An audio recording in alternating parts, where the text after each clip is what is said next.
Perkenalkan, nama saya Anggela Trisnawati. Saya dari kelas A2 Manajemen Pagi NIM 19104168897, mata kuliah MPI, dosen Bapak Adi Mursalin, SEMM. Baiklah, di video ini saya akan membahas tentang materi yaitu strategi promosi internasional. Namun sebelum itu kita harus mengetahui dulu pengertian dari manajemen pemasaran itu sendiri. Lalu, apa sih itu manajemen pemasaran internasional?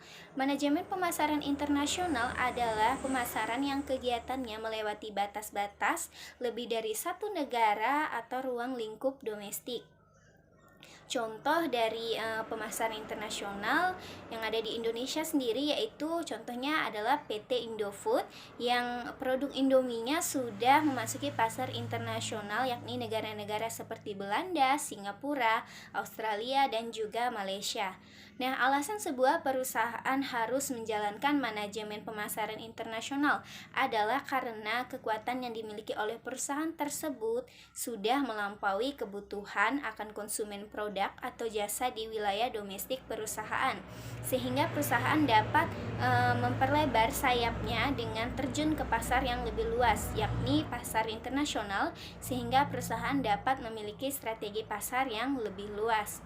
Lalu, apa saja perusahaan yang dapat menjalankan manajemen pemasaran internasional?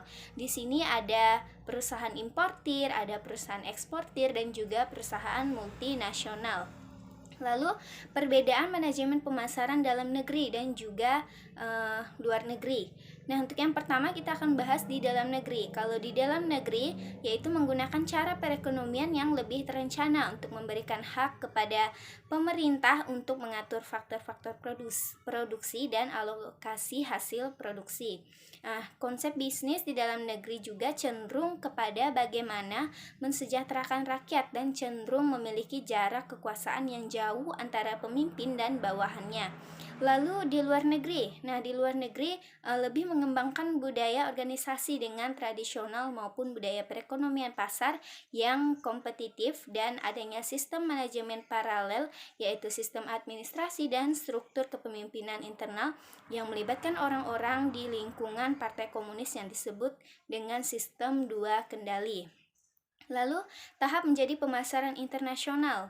Nah, untuk menjadi perusahaan internasional tidaklah terjadi begitu saja, melainkan ada beberapa tahap, yaitu yang pertama ada tahap no foreign marketing, yang kedua infrequent foreign marketing, yang ketiga ada regular foreign marketing, yang keempat ada global marketing operation. Lalu langkah apa saja yang dapat kita lakukan untuk memasuki pasar internasional, yaitu strategi yang dapat dilakukan yaitu pertama kita melakukan analisis lingkungan internasional, yang kedua menetapkan tujuan dan kebijakan, tiga menentukan pasar internasional, menentukan sasaran pasar internasional, lalu program pemasaran, yang keempat organisasi pemasaran, dan yang terakhir evaluasi dan pengendalian. Lalu, kita akan bahas sistem ekonomi dan perdagangan internasional.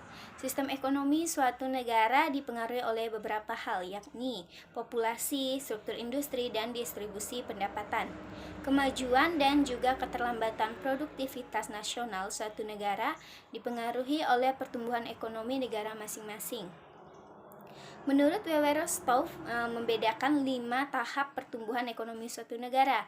Yang pertama, tahap masyarakat tradisional, kedua tahap prekondisi untuk tinggal landas, yang ketiga tahap tinggal landas, yang keempat tahap kedewasaan, dan yang kelima tahap konsumsi massal tinggi.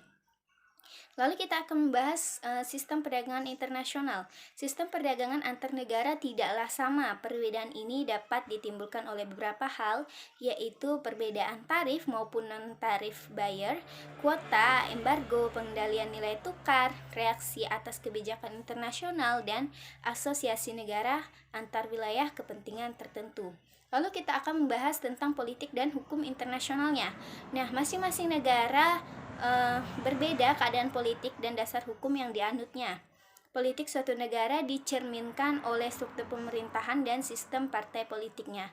Pemerintahan suatu negara dibedakan antara sistem parlementer dan absolut. Sistem kepartaian dibedakan antara sistem dua partai, multipartai, satu partai, atau satu partai yang lebih dominan. Lalu kita akan membahas kultural.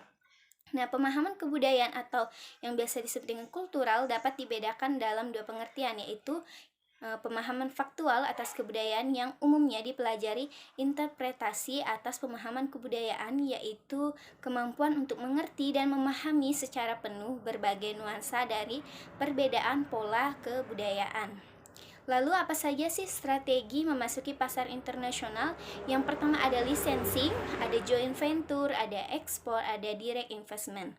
Nah, licensing sendiri adalah pemberian lisensi, yaitu pengaturan kontrak di mana pemberi lisensi menawarkan aset kepada perusahaan asing dengan imbalan royalti. Ini memungkinkan penerima lisensi baik secara eksklusif atau non-eksklusif untuk memproduksi produk pemilik lisensi untuk jangka waktu tertentu di pasar tertentu. Lalu joint venture. Joint venture adalah usaha bisnis yang dilakukan oleh dua entitas bisnis atau lebih untuk periode waktu tertentu.